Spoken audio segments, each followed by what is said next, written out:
Welcome, everyone, to episode 249 of the Ages Podcast. I am David Stewart, and as always, I'm here with the ever insightful Margaret May. Thank you, David. Glad to be here. Hello, everyone. Today's guest is a powerhouse of transformation, Karen Salmansohn.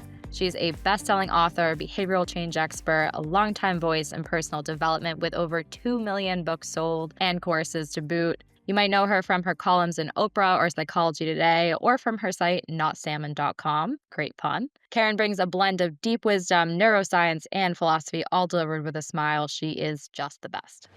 I didn't write the book because I had a near-death experience. I wrote it because I had a near-life experience. I predict a lot of your listeners are having near-life experiences. Well, death is like the ultimate deadline.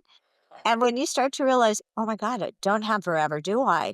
It wakes you up. And instead of like being afraid of taking a risk, you get afraid of dying with the music still inside you, dying with regret.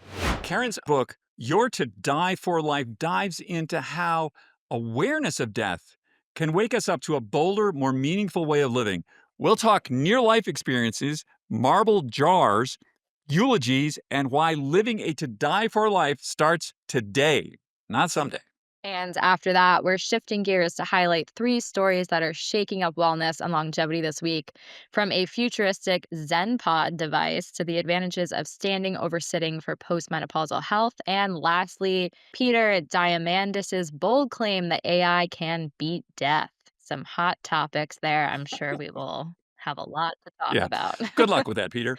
We'll follow that with an inspiring It's Not Too Late story from a community member who started her indie music career at 53. So excited to talk about that too. All that and more coming up after a quick word from our sponsors. Today's show is brought to you in part by Fatty 15, an incredible breakthrough in healthy aging. Fatty 15 is the first supplement to feature C15, a newly discovered essential fatty acid that helps repair and protect your cells as you age. Fatty 15 is on a mission to optimize your C15 levels to support your long-term health and wellness, especially as you get older. Get 15% off your 90-day starter kit at fatty15.com/ageist with code ageist at checkout. Really quick, I want to give a shout out to LMNT, the zero sugar electrolyte drink mix that's become part of my daily ritual. Whether I'm working out or just powering through the day, it keeps me feeling sharp and hydrated. Try it for yourself. Go to drinkelement.com/ageist and get a free 8-serving sample pack with any purchase. That's drinklmnt.com/ageist. I had major knee surgery. I'm focused on healing myself. MitoPure from Timeline is helping me do just that, supporting my mitochondria for better energy and strength. Now in a zero-sugar strawberry gummy. Yum. Get 20% off. That's 20% off at timelinenutrition.com with code AGEIST, AGEIST. Thanks for being here. Let's give Karen Salmansohn a call right now. Welcome, Karen.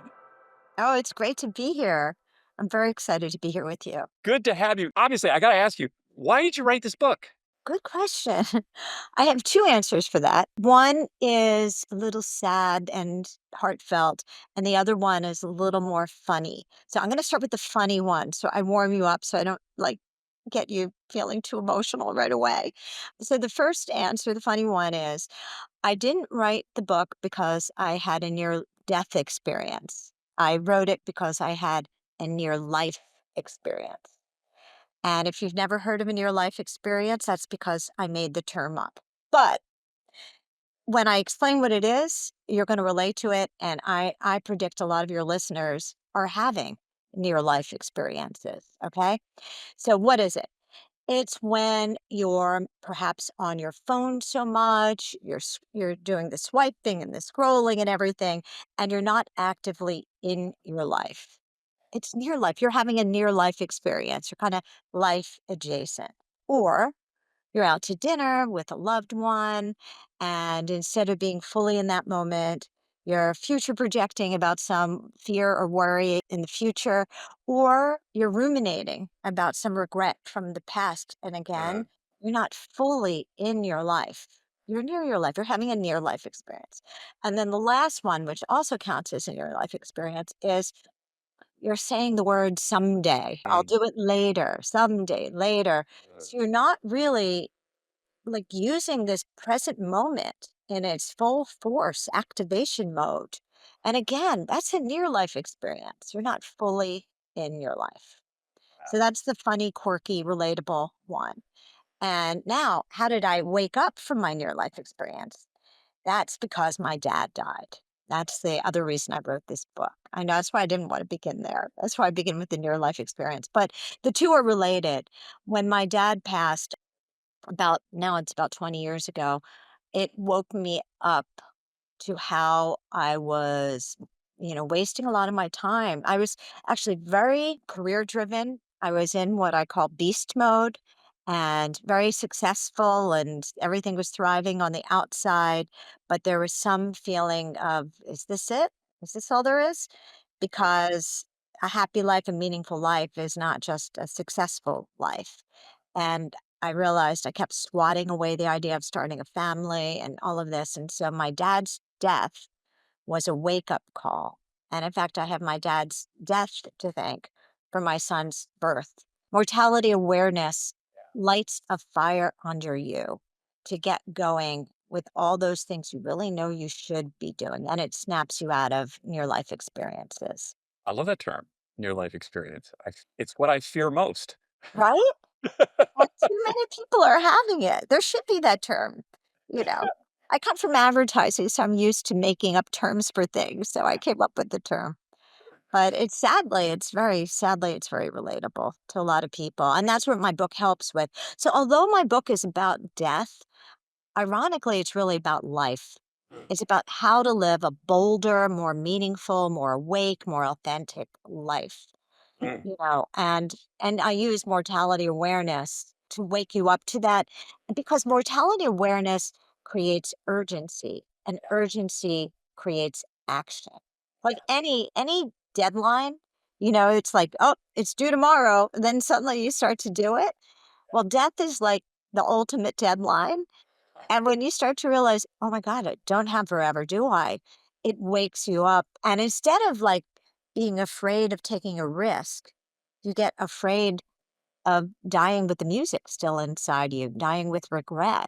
And so you don't have to wait for a loved one to die or for you yourself to have, a health scare. You can utilize certain tools that gently remind you in a non morbid way, because I write with humor. I'm even going to say fun way, even though you might think death and fun, really? I'm like, yes, even a fun way that we don't have forever, and get going and live your to die for life. I think that one of the things that's supremely unpredictable is when we're going to die. Yeah, So maybe act like it's tomorrow. yeah. In fact, I have a lot of little tricks and tips in the book, and you can ask yourself, is this really, am I going to think about this on my deathbed? That's one of them. But one of my tools was I wrote my eulogy. And I did this after my dad passed. I wrote his eulogy and I read it at his funeral, and it was this really like a awakening moment where I thought, oh my gosh, you can just take someone's whole life and you're supposed to get it into like 500 words. It's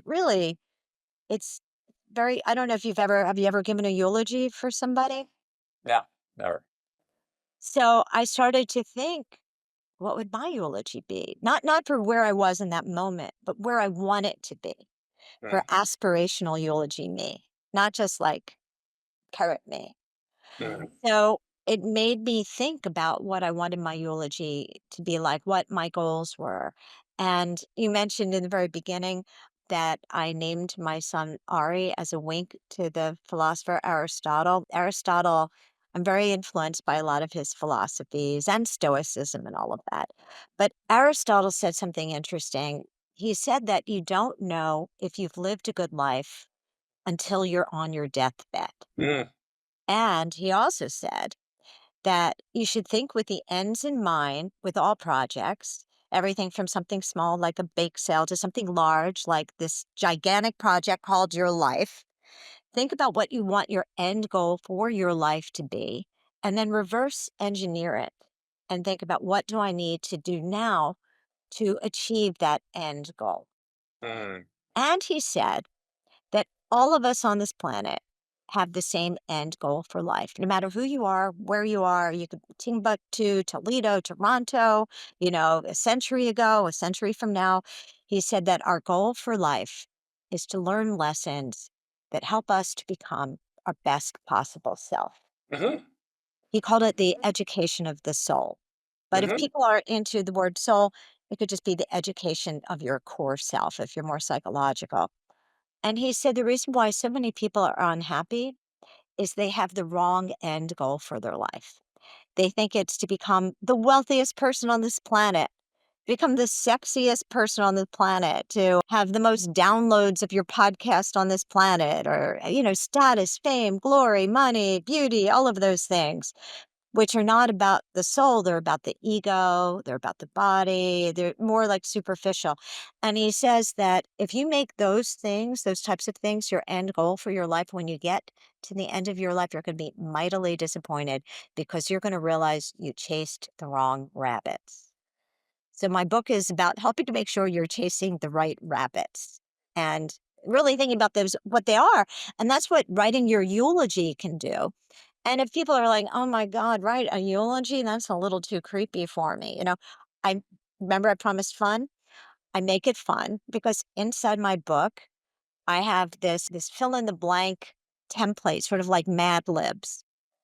And all you have to do is fill in the blanks of your eulogy. It helps make it very easy to write your eulogy. And I'm going to give you a little spoiler for it. You can still read the book, it's not ruining the book. But a lot of the blanks have to do with core values. Mm. Because if you want to be what I call good in deathbed, you want to live with your highest core values in mind. And a lot of people, they think they're living but that with their core values, but life can get busy and distracting, and you're not being who you want to be. Are you being kind, loving, brave, patient, good communicator, like all of these things. So I have a system to make sure you're embracing your core values, a whole system in the book too. So which I can get into also, but I'm talking a lot. Oh, Karen, you've helped millions spark personal transformation. What are some of the most important behavior shifts people over 50 can make to age well? Because my background is behavioral change, that has definitely become a big part of writing this book Hmm. because it's not only about death and life, it's about change. How do you change your life? So when you wind up at the end of it, you've lived a life you're proud of, a life you give like a 10-star Yelp review to, and you're going to have to make some changes. So the best way to make changes is to be mindful of, I'll start this way, I'll go in this way. A lot of people are very productivity driven. Even a lot of people at 50 or whatever were very much about, worshiping at the altar of productivity. And so we have to-do lists that we do every day. We write them down and we do them. Mhm. But here's the thing, you could cross off everything on your to-do list, get it done every day, get to the end of your life, and still feel like you wasted your life. Because again, the goal of life is not productivity, it's to learn lessons to become your best possible self. Most of those things are Mm. not on our to-do list. Yeah. So I have people over 50 start to write to die lists. And it's not a bucket list. It's more like a to do what matters most list. And the to die list has a recognition of what your top core values are for yourself linked to a habit. Because behavioral change psychology says that you're more likely to do a habit if it's rooted into your identity. That identity is destiny. Who you think you are affects what you do. Like Frank Sinatra, he sang doobie doobie doo, great crooner, but he's a backwards thinking personal development author because it has to be, do. For example, right now, your identity is choosing your habits without you really even noticing it. If you think, I am sloppy, you will do the habits of a sloppy person. If you think Mm, I am brave, you'll do more brave things. I am organized, you'll be organized. If you do, I am, whatever your identity is the puppet master of your habits. So I have people figure out what their top core values are. And in the book, I have a system for that. And then you link your core value to a habit, and I'll explain to you how it works. First, I'm going to tell you a research study. They did a research study where they were trying to motivate people to vote. And they had two different groups. In one group, they gave just catchy slogans, that had to do with voting and everything like that, the usual ad, PR campaign thing. The second group, they worked with people's identities and they had them start to think of themselves as a voter. I am a voter. I'm a voter. I'm a voter. And the group that they changed their identity and got them to embrace the idea of their being a voter had like 3 times as much turnout mm, at the voting registering. huh, So, what I have people do is create I am and so I do statements. And a lot of it is based on writing your eulogy, but you can use this whole system, even if you don't write the eulogy, the book still works. Everything in it still works. You just think to yourself, who do I need to become to get everything that I want in my life? And then you think backwards to the core values, or you think if you're having a goal or a problem right now, who do I need to become huh, to stop fighting with my son so much? Who do I need to become to have the strongest marriage? Who do I need to become to write that novel?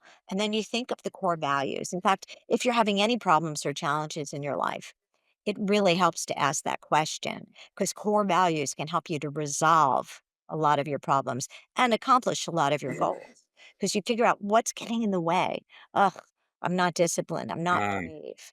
And then you take the core value and you say, I am brave. And so I make that phone call. And when you link the core value to an action, you're more mm, likely to do it because it creates cognitive dissonance, like this uncomfortable feeling if you don't do it, especially if it's core value that you kind of think you are. I am kind. So, of course, whatever the thing is. So, for example, this is a very New Yorky story, and I know you relate to New Yorky stories. My friend Danielle, who lives in Connecticut, was having a birthday party. I live in New York, and I don't drive anymore. My driver's license expired. I never got it renewed. Like some scene from like Sex and the City where they all go to LA and none of them drive a car. Like that's me. So I thought, "Oh my gosh, I really wanna go to Danielle's party in Connecticut, but I don't drive." And then, because I wrote this book, I realized that living a to die for life, a life that you're proud of, has a lot to do with meaningful friendships, meaningful relationships. And so I wrote down the following: "I'm a loving person." And so I find a way to get myself to Connecticut for Danielle's party. And reminding myself of that core value, I made sure I found a way, none of this blame excuses. And anytime you attach a core value to a habit, you're like twice or maybe even 3 times as likely to do it because that core value is like accountability buddy. It reminds you of who you want to be and who you need to be uh. your best life. So there's like one tool from the book. What advice do you give people who feel it's too late? We hear this all the time. It's too late. It's too late. Too late to change careers, too late for relationship, too late to change their habits. What do you say to people like that? I have a couple of tools about that. I have a whole chapter in the book called It's Never Too Late to Rejigger Your Life because I Mm, think that it isn't too late. There's no end on new beginnings, and there's lots of stories that are out there with people doing things later in life. And it's good to become a collector of those stories because otherwise you're telling yourself a limiting belief. And I help people to wake up to their negative dominant narrative. So usually, you have a negative dominant narrative, like it's too late. If there's an always or a never in your life, mm, I will never, I always. And I write a story in the book that's a true story about how I was out to dinner with my family and I went to the restroom and I saw somebody had scribbled on the restroom wall, Lynn plus men who don't love her. And I looked at that and I thought, Lynn has a negative dominant narrative, you know? And I almost wondered right underneath it, Lynn plus men who she keeps choosing because she hasn't repaired her negative dominant narrative, Ah, you know? right, right. So there's a tool in my book that's about letting go of your negative dominant narrative and getting excited about whatever life is left to live. Mm, Because in some ways, people think because I wrote about a book that's, about death and life at the same time, that I'm an end of life doula, but I'm a middle of life doula. I'm a beginning of life doula. While there's still time, there's still runway to change your life. And there is still runway to change your life at age 50, at age 60, at age 70. I mean, there's always room to rejigger your life. So I have people do something called a chronological mapping. Have you ever heard of that? no. It's a system that comes from another area called life review therapy. Mm, And life review therapy, a lot of time is used in end of life care, but it's just as valuable in your middle of life and the beginning of the life is to understand the patterns of your life and look for the negative dominant narratives. So what it is, it's very visual. And I have a second visual tool I'm going to share because I think the visual tools really help people to understand things more. So it gets them out of their intellectual mind and just really it kind of grabs them by the heart. So, a chronological map is when you take a large piece of paper, it could be butcher roll paper that you can get, or even in kids' art supply stores, they sometimes have like this roll of paper that you roll out. Or you could just take 8.5 by 11 papers and just tape them all together, but it has to be very long. Then you draw a line down the page, all of it, and that's going to be your life. And then you look at your life and you put dots where there are what's called in the screenplay business inciting incidents, things that were important, like first fell in love, first had part trampled on, first job, lost first job, biggest money I made, bankruptcy, whatever it is, different things that are important in your life. And you label it and have fun with it. You can get markers, you can draw little emojis next to things like, little red hearts, little purple broken hearts, dollars, whatever it is, have fun. Make it like a treasure map of your life. And it mm, should even be beautiful. It can be beautiful. You can even hang it up afterwards if you do it right. But you start to look for patterns. And you also start to look for what I call gifts, assignments, and bridges and zigzags, mm, where something that you think of as bad, like Lynn plus men who don't love me, where did that take you? Maybe that had a lesson. What is the gift? What is the assignment? What is the zigzag where it took you somewhere else? And start to think about how that led you to something else that might not have been there. Look for what you're supposed to learn from everything. So you can forgive it mm, because a lot of times people who've had really even traumatic things in their life, they let that become their blame excuse for not mm, changing. And I want people to see that nothing is everything, that literally the part cannot be greater than the whole. And even if it was a big part, like a miscarriage or your father died at age 8, something that is very much a trauma, it's still a part of your life. Your life is not, my father died. Your life is not, I had this miscarriage. And I have empathy for these things. I've even had some of these things.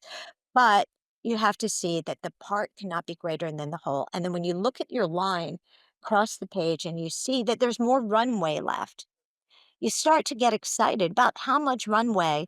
And I tell people to think about living to 100 because nowadays health is changing. And if that motivates you to eat healthier, all mm, the better. Get yourself excited and then start to think about what you want along that rest. If you see it's empty, if you're at age 50 and you filled out your chronological map, you don't want to think there's nothing left. Get yourself excited about what's left to come.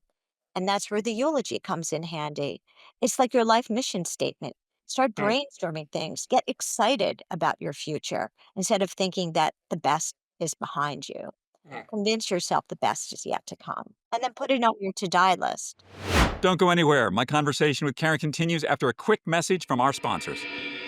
As someone who thinks a lot about aging, I've tried most everything, from cutting edge tech to the simplest things like walking more and sleeping better. But what really caught my attention recently is something that feels quietly revolutionary. It's called Fatty 15. This isn't just another supplement. Fatty 15 is built around C15, a newly discovered essential fatty acid, the first to be found in over 90 years. That's right, discovered by Dr. Stephanie Venn Watson while working with aging dolphins in the US Navy. Dolphins, who knew they'd teach us so much about human health? What makes C15 remarkable is how it repairs and protects our cells, boosting energy, supporting sleep, cognitive function, and even smoothing out those stiff joints we start to notice more as we age. Based on over 100 studies, we now know that C15 strengthens our cells and is a key healthy aging nutrient, which helps to slow biological aging at the cellular level. In fact, when our cells don't have enough C15, they become fragile and age faster. When our cells age, our bodies age too. Fatty 15 is clean, 100% pure, vegan, and free from all the junk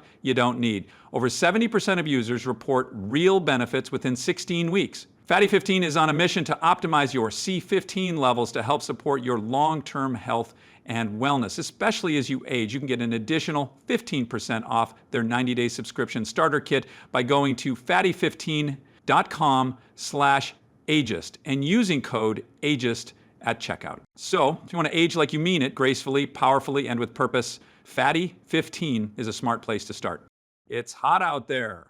And if you're like us, you're chasing sunlight, long hikes, and maybe even a splash in the ocean when you can. But all that fun comes with a hidden cost: hydration. That's where LMNT comes in, LMNT. It's not just about quenching thirst. It's about replacing the essential electrolytes your body actually needs. Plus, good news, my favorite flavor, lemonade salt, is back in stock. It's a salty, sweet crowd pleaser that brings back fond memories, and it keeps me sharp whether I'm on a trail or at my desk. Hydration is one of those simple daily wins that stack up over time. So visit drinklmnt.com/ageist and get yourself a free 8-serving sample pack with the purchase of any electrolyte drink mix. That's drinklmnt.com/ageist. Stay salty, stay strong. Karen, what's something fun, weird, unexpected that keeps you feeling young? Okay, well, I have a son. I'm a very late in life mom. When my dad died, I became aware that I had been swatting away the idea of starting a family.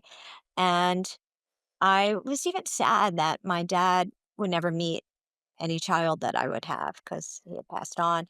So I started to be more intentional about creating a family. Instead of living in beast mode, I say that I started living in best mode, which is more balanced and not just about work, work, work, work. And I write about that a lot in the book because I think a lot of people are in beast mode and I want them to shift over to best mode. And my dad died on August 27th. And 4 years later, my son was born on Mm. August 27th. But here's the part that might be startling to people is I was 49 when I got pregnant. Wow. He's my miracle child. So that keeps me young. I'm also around him, which is young thinking, and that keeps me young. But I also love dancing. I go out dancing with friends a lot. They have like this pop-up like 80s music dance-a-thons. I go to those. And also writing and being creative. This book is my legacy project. It's also my passion project. And I I plan to always be doing things that are creative. I think of it as there's chronological age. That's what's on your driver's license if you had one. I don't have one. And then there's biological age. That's like something your doctor would tell you. And then there's what I call vitality age. Mm. And that's how lit up you still feel inside. And I have a quiz on my site about what's your vitality age, and I have a very young vitality age. I have the vitality age of somebody who's 28. I could go up against any 28-year-old, like, brainstorming creative ideas or just like I still have that zest. And I help people to get that zest if the zest has sort of started to dim inside of them. I personally have a great fear of having a near life experience. It's probably Ah, my greatest fear in life is that. ah. Well, do you want another tool? Another visual tool? Sure. Okay. And a lot of people have fears of near this is my book is a wake-up call. And I hope you do some of these things. So, my other tool that I do that's very visual is I started this a couple of years ago. This will snap you out of near life experience. I myself am 64. I'm going to be 65 in August. And I did this a couple years ago. I counted how many months I had left Ah, to live if I lived to 100. right. And I realized that, and I told my son I would live to 100. He asked me to live to 200, but I bargained him down. And I like to think I live to 100 because it does keep me very aware of how I'm eating and all of that. So I bought as many marbles as that was. I think it was 473 marbles at the time. I forgot the exact amount because I did this a while ago. And I bought as many marbles as there were months, and I put them in this tall glass jar, and then I bought an empty glass jar for right next to it, Ah, and I started a monthly ritual where the first of every month over coffee, I take out a marble from the marble jar that has lots of them in it and pull it out, and I kinda look at it, and I really look at it, and I think, "This is a piece of my life. This marble is like a piece of how did I spend this piece of my life? What did I do? What did I do last month?" And the first month I did this was like a little depressing because I didn't really fully remember anything because I was living the month not realizing I'm going to have to report back to myself. And I was like, what did I do last month? And so that kind of reminded me that, well, next month I'm going to get better at this. So I plunked the marble in the jar. And then I looked at the jar that's of the full marbles. And I thought, next month, I'm going to pull out a marble and I'm going to have lots of exciting things to report of how I used that little chunk of my life. mm, And mm. I kept the jars, I still keep them in the kitchen by the window. And I look at them a lot when I go into the kitchen. It also keeps me eating healthier because they're in the kitchen. So I think, do I want another scoop of ice cream? No, I'm going to live to 100. I want to get all my marbles in. So, and then every month I pull out a marble and then I get excited about the next month because I make it mean something. I think, oh, next month is the month that I'm going to do this. So numbers are very powerful. And I'm not a morbid person. You can hear from talking to me. So it's not making me more depressed. It's making me more bold and excited and putting a fire under my tush. So if I think of numbers like that, it like makes you think, oh my gosh, I better use these well, because that's not that many summers. So you're like going to be more likely to plan a vacation, do more outings with friends or weekends or whatever it is. Numbers make things more alarming and thereby creates the urgency that creates action. That's right. Karen, lovely to speak with you. I love this. What you don't want is a near life experience. My favorite line all time, Marlon Brando, I could have been a contender. Ah. Well, I don't Um, want people to die with the contender still inside them. no, It no, we don't want that. so, yes. Thank you so much for spending your time with us today. Great book. It's not too late. Thank you so much. Great conversation today. I appreciate it. I feel better for having talked to you today. Take care now. You too. That was a great conversation. One, I feel like people shy away from talking about. Death is not the most gravitated towards topic by many people, but it is a reality of life. And I feel like it's one that the more we talk about, the more it becomes more normalized, we become more comfortable with it. But Karen did a really great job, I think, of kind of reframing the conversation around death with especially talking about it as like near life experiences and how that can factor into how we're viewing our mortality and using it as motivation. That's right. Who wants a near life experience? Not me. And I think this idea that keeping the end point in mind, the end is going to happen. So, what are you going to do between now and then? If you keep that in mind, focus your attention on what are you doing today? What are you doing tomorrow? How can you make this meaningful? Yeah, right? I think a lot of us will be like, "Oh, we'll do that tomorrow," especially something that's uncomfortable, we'll keep pushing it off. Or if we're scared to do something or if it's too intimidating, right? Our knee-jerk reaction is to kind of be like, "Tomorrow, tomorrow on the to-do list," and then we just don't end up doing anything. I loved her visual with the marble jar. I think it's one that can be really jarring for some people, but also like a swift kick in the ass to be like, "Oh my gosh, I this is what it looks like that I have this much time left, like, I need to get my ass into gear and I want to do this thing. I'm going to cross this off my bucket list. I'm going to take that course or I'm going to start going to the gym." I think is a really powerful Yeah. visual. Absolutely. It's always good to take these abstract concepts and make them concrete, something visual where we can see like, hey, sand's leaving the hourglass.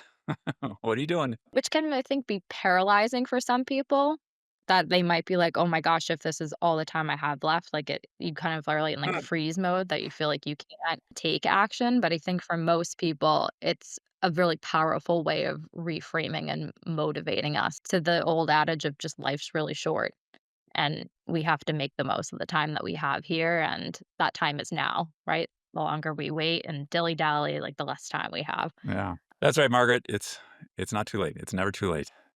Stay with us. We've got our three things in the wellness and longevity world coming up right after this message.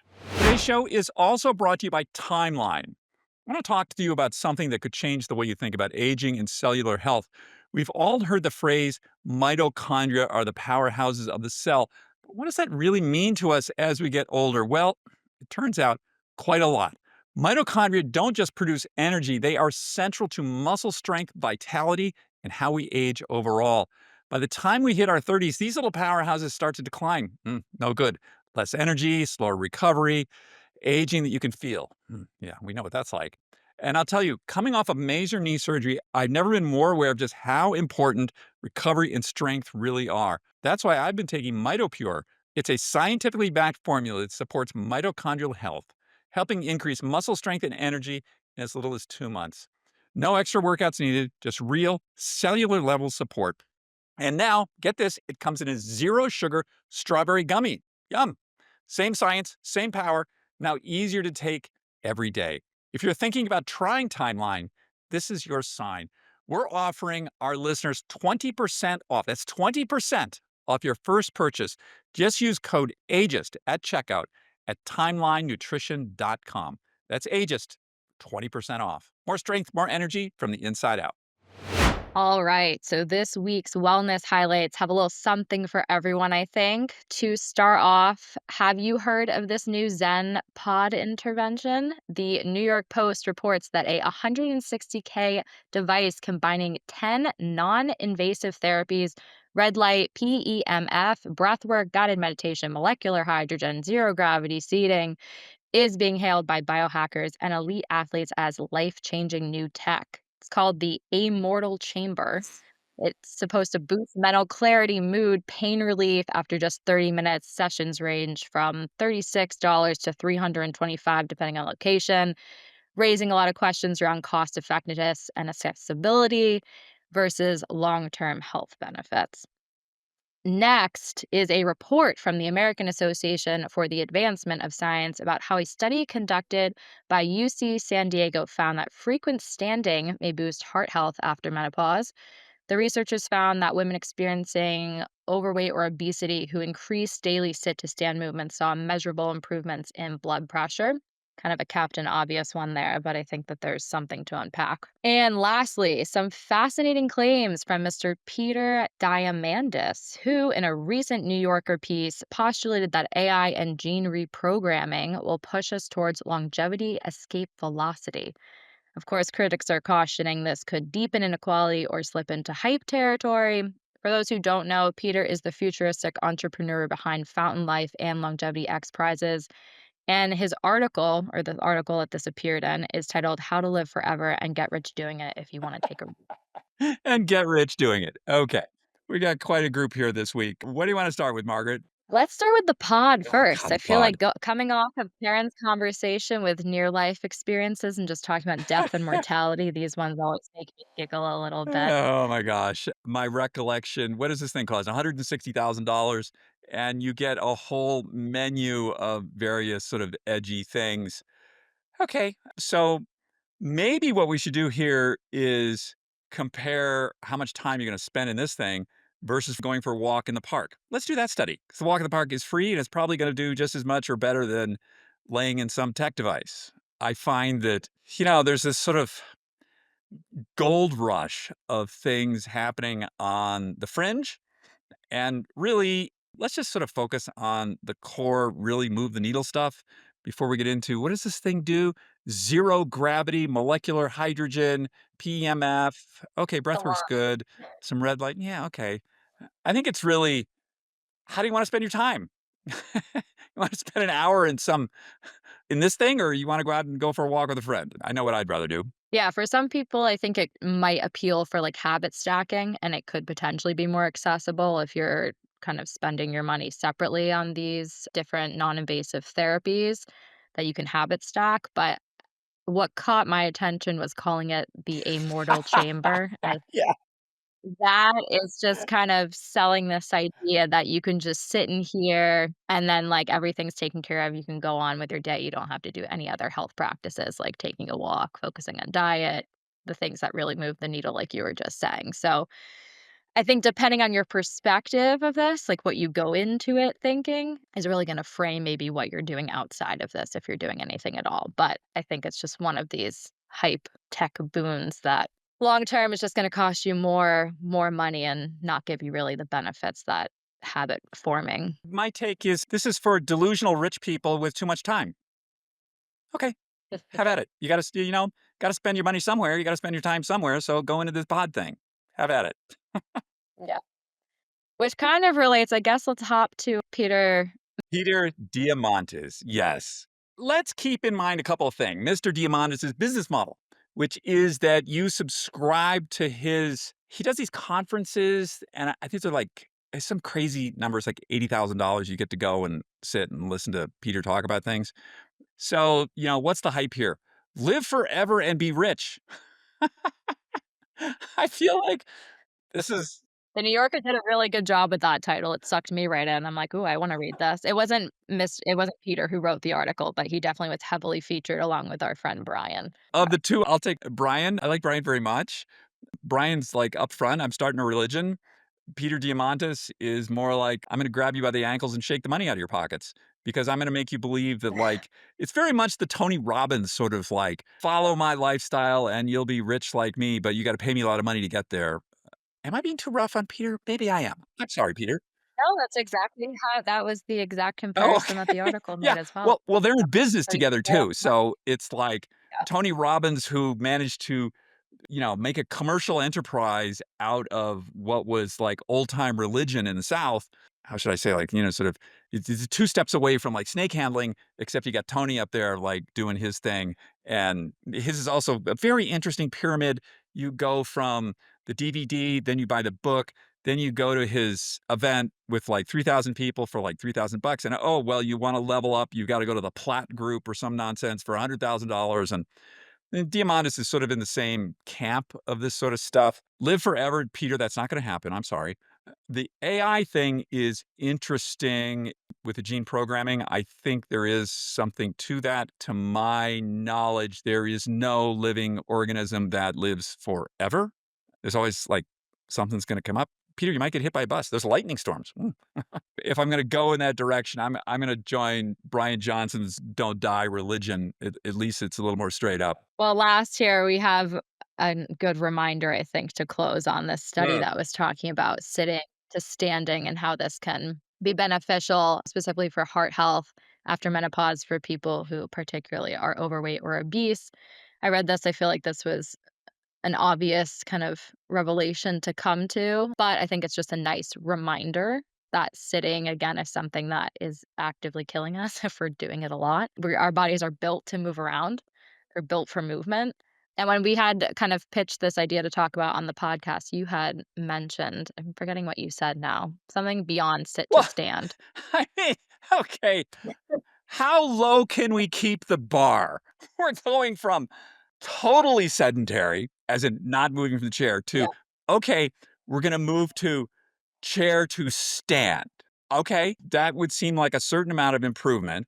Yes. And we're dealing here with a group of overweight or obese people. May I suggest that moving, when you get to standing, try moving, and that you may get even more benefits. Once again, keeping the bar.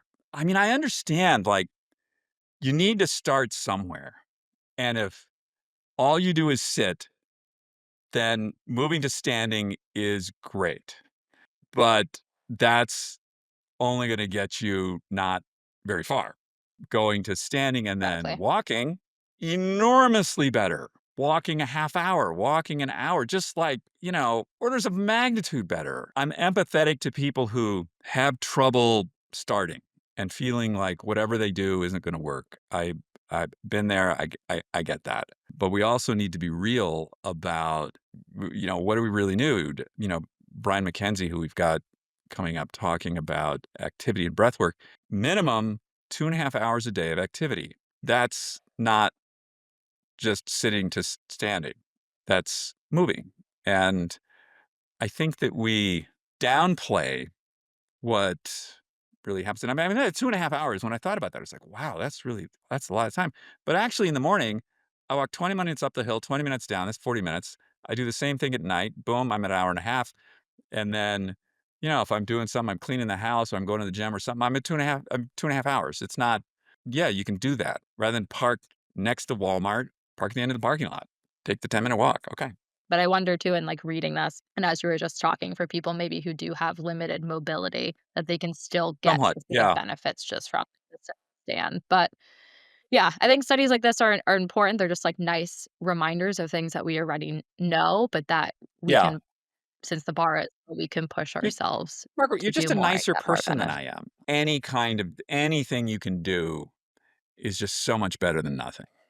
So yeah, with that close, I think it's just a nice reminder. It's not too late to get moving. It's not too late to start standing more. It's not too late to do anything you've been thinking about. And as Karen reminded us, living forever is one thing, but we have to consider the day-to-day reality of our life, the things we can do, which brings us to our not too late story that we are highlighting this week. Julie Bynes, at 53, she decided to start writing music, putting it out as an indie artist. She is now 55 and just released her 9th single.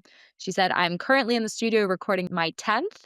It makes me feel alive and excited. I absolutely think it is never too late. The older we get, the more we have to stay and contribute." Right on, Julie. I love this stuff. I love this idea that, in a lot of ways, we're able to contribute more because we have this ability to oversee the landscape. We've got bigger hard drives. And I think that the challenge there is to have the courage to do it.